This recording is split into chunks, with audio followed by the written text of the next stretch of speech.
আমরা আমরা আজকেও 1202টা মামলা প্রত্যাহারের অনুমোদন দিয়েছি, যেগুলো ফেসিবাদের সময়, বিগত ফেসিবাদী সরকারের সময় রাজনৈতিক উদ্দেশ্য প্রণোদিত মামলা ছিল। এগুলো প্রত্যাহারের জন্য আজকে অনুমোদন দেওয়া হয়েছে।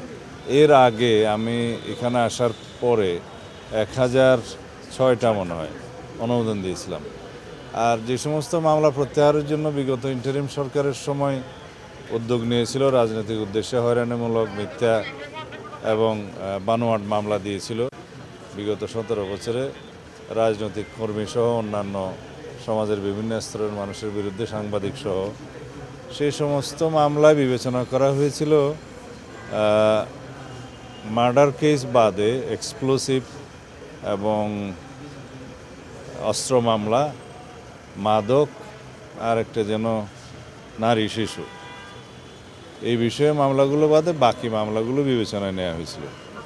কিন্তু আমার বিরুদ্ধে বহু মার্ডার কেস দেওয়া হয়েছে, বিস্ফোরক তো আছেই, অস্ত্র মামলা আছে, রাজনৈতিক উদ্দেশ্যে এরকম মামলা দেয়া হয়েছে। এগুলো সত্যিকারভাবে যেগুলো রাজনৈতিক উদ্দেশ্যে দেয়া, এগুলো যাচাই বাছাই করে পুনরায় রাজনৈতিক মামলাগুলো প্রত্যাহারের বিষয়ে আমরা আর একটা উদ্যোগ নিচ্ছি, এবং এটা যাতে কোনো অপব্যবহার না হয় সেজন্য যথেষ্ট সতর্কতা অবলম্বন করার জন্য কি করা যায়, কিভাবে যাচাই বাছাই কমিটি করা যায়, সেগুলো চিন্তা করছি। এটা আজকে কালকের মধ্যে সিদ্ধান্ত হবে।